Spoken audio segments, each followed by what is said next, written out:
Regresamos y estamos hablando sobre todo de este tema que para mí siempre ha resultado muy interesante, el de, ¿cómo puedo decirlo? El de cómo se replica la semejanza del universo, de todo en la naturaleza tiene un por qué, un cómo y un a dónde, ¿no? No hay destrucción, no hay caos, sino simplemente a la hora de haber un caos siempre tiene que haber un renacer, siempre tiene que haber un ciclo, ¿no? Y justamente tú alguna vez nos habías comentado, Holman, de la similitud o de cómo se replica esto en el mismo cuerpo, cosa que también nos mencionaba el doctor, junto con el universo y el sistema solar, ¿no? Todo está dentro de todo. El doctor ahorita nos estaba explicando acerca del átomo, ¿verdad?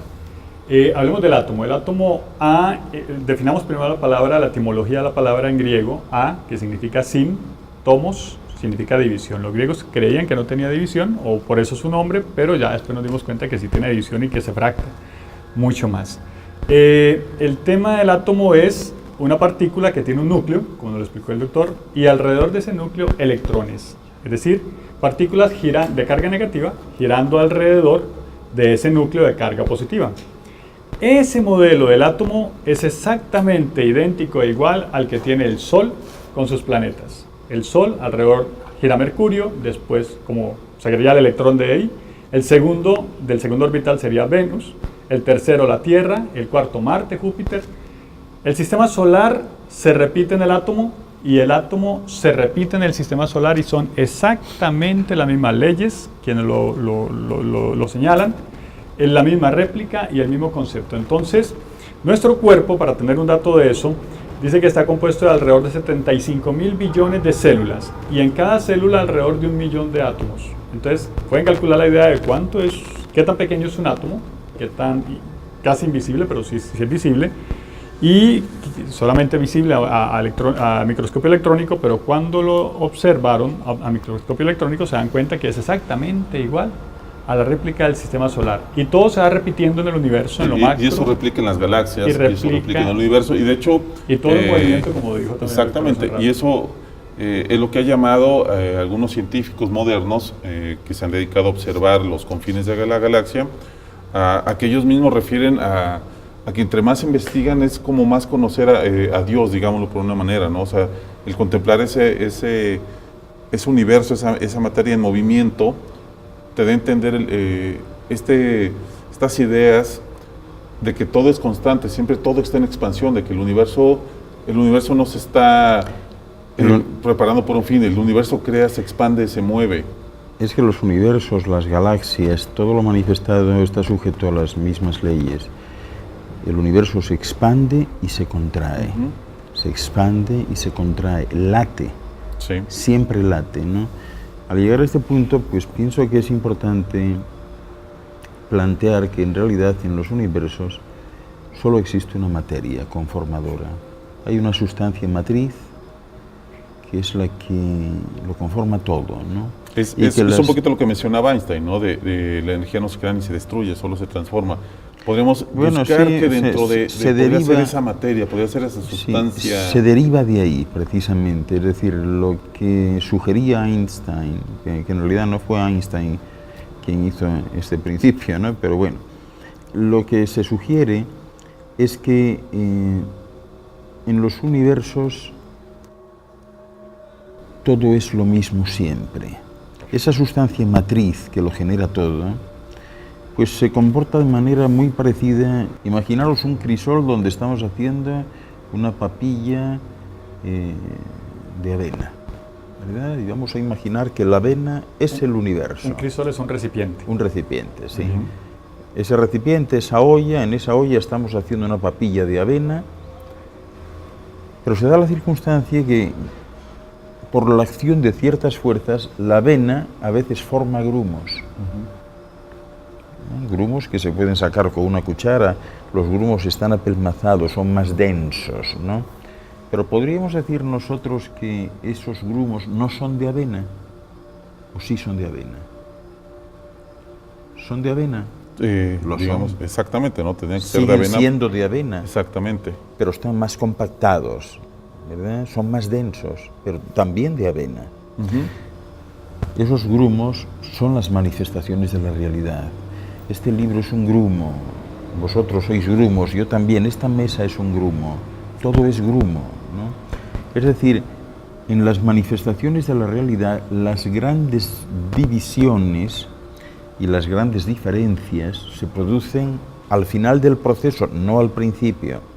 Si vosotros vais a un hospital y pedís que os pongan en fila a 7 fetos de 7 razas distintas o 7 niños recién nacidos de 7 razas distintas, es muy improbable que sepáis cuál es el negro, cuál es el blanco caucasiano, cuál es el piel roja, cuál es el amarillo. Es muy improbable.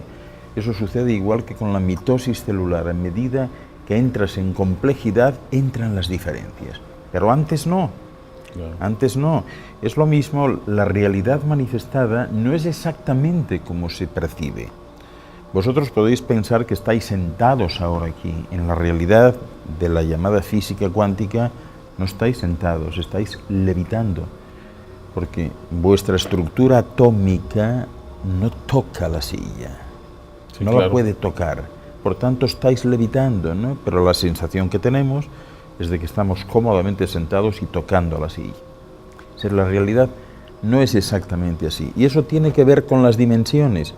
Nosotros estamos aquí en un marco dimensional que permite ciertas posibilidades de percepción sensorial, pero otras no.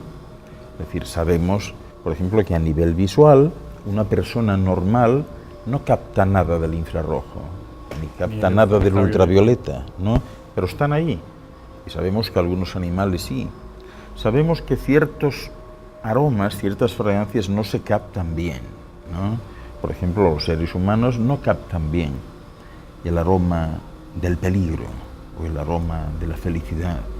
Sabemos que ciertas ondas hertzianas no se escuchan. Nosotros podemos tener una lagartija caminando por aquí, la vemos, no escuchamos absolutamente nada de ella, como no se escucha tampoco la circulación de la sangre, que es extremadamente tormentosa, ¿no? Sin embargo, eso está ahí. A medida que un ser humano se va sublimando, va perdiendo densidad, capta eso, ve más. Existe la frecuencia se define por un hertz. Un hertz es un ciclo de un positivo y un negativo en un segundo. La electricidad nos llega a nosotros, o la luz de la electricidad, a 60 hertz. En un solo segundo, 60 veces pasa de positivo a negativo, 60 hertz.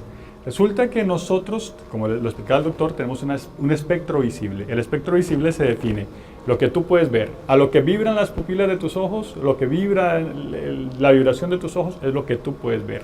Y podemos ver desde 4,7 por 10 a la 14 hertz por segundo, significa 4,7 por 14 ceros detrás, millones o trillones de vibraciones por segundo, eso es lo que vemos, y ese es el rojo.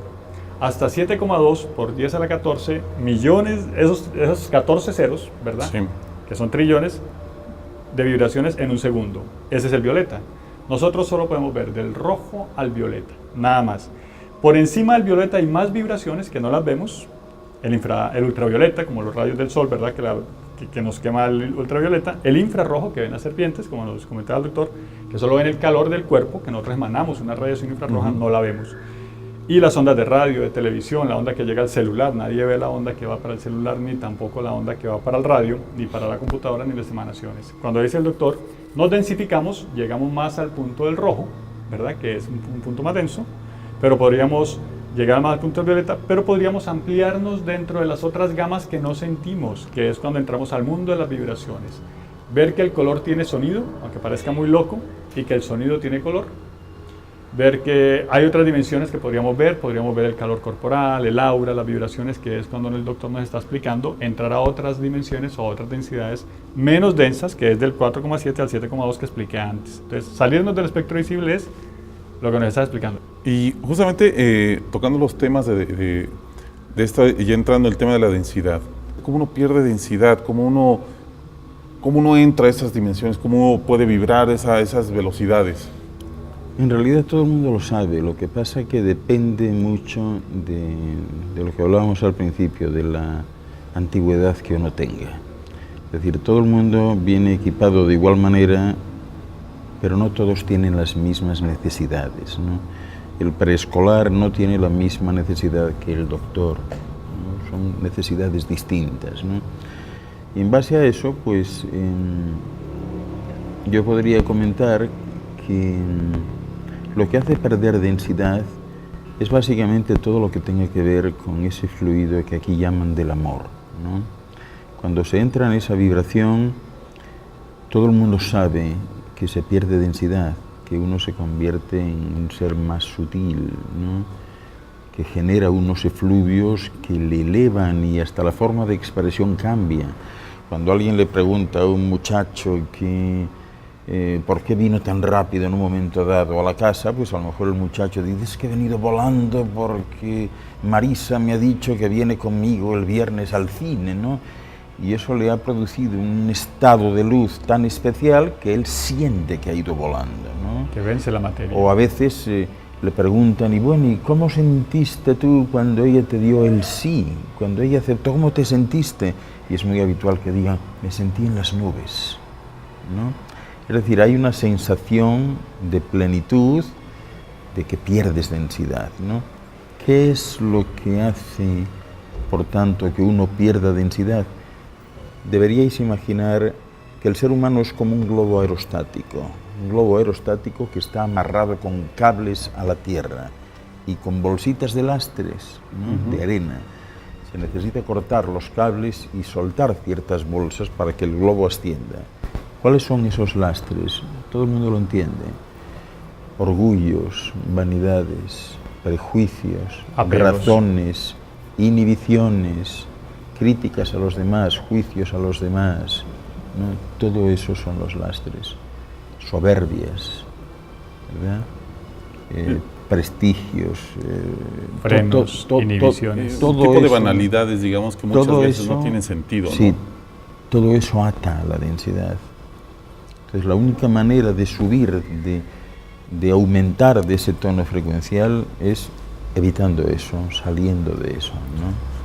Quiero que hagamos un corte en este momento, porque me gustaría que regresáramos sobre todo ya en ese tema para el último bloque, para poder también comentar, el doctor viene a hacer una conferencia y más o menos que nos explique un poquito qué vamos a tener en esa plática tan interesante que va a tener, y acabar de cerrar que para mí es como el primer ejercicio, digamos, que podemos ir realizando para empezar a conocer o a ver o a vernos de otra forma, ¿no? El podernos deshacer de este tipo de complejos, de ideas, de pensamientos que nos refería el doctor, que nos ayudarían a concentrarnos más en una sola misión y no simplemente en cosas que traemos ahí a veces rondando.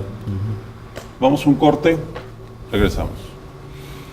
Yo veo en ocasiones que alguien me habla de un programa para activar la glándula pineal, por ejemplo, pues eso sencillamente no me siento bien, porque eso no es posible. O sea, y alrededor de ese núcleo, electrones, es decir, partículas de carga negativa girando alrededor de ese núcleo de carga positiva. Ese modelo del átomo es exactamente idéntico e igual al que tiene el Sol con sus planetas. El Sol alrededor gira Mercurio, después como sería el electrón de ahí, del segundo orbital sería Venus, el tercero la Tierra, el cuarto Marte, Júpiter. El sistema solar se repite en el átomo y el átomo se repite en el sistema solar y son exactamente las mismas leyes, quienes lo señalan, en la misma réplica y el mismo concepto. Entonces, nuestro cuerpo, para tener un dato de eso, dice que está compuesto de alrededor de... Regresamos y estamos hablando sobre todo de este tema que para mí siempre ha resultado muy interesante, el de, ¿cómo puedo decirlo? El de cómo se replica la semejanza del universo, de todo en la naturaleza tiene un por qué, un cómo y un a dónde, ¿no? No hay destrucción, no hay caos, sino simplemente a la hora de haber un caos siempre tiene que haber un renacer, siempre tiene que haber un ciclo, ¿no? Y justamente tú alguna vez nos habías comentado, Holman, de la similitud o de cómo se replica esto en el mismo cuerpo, cosa que también nos mencionaba el doctor, junto con el universo y el sistema solar, ¿no? Todo está dentro de todo. El doctor ahorita nos estaba explicando acerca del átomo, ¿verdad? Hablemos del átomo. El átomo A, definamos primero la etimología de la palabra en griego, A, que significa sin, tomos, significa división. Los griegos creían que no tenía división, o por eso su nombre, pero ya después nos dimos cuenta que sí tiene división y que se fracta mucho más. El tema del átomo es una partícula que tiene un núcleo, como lo explicó el doctor,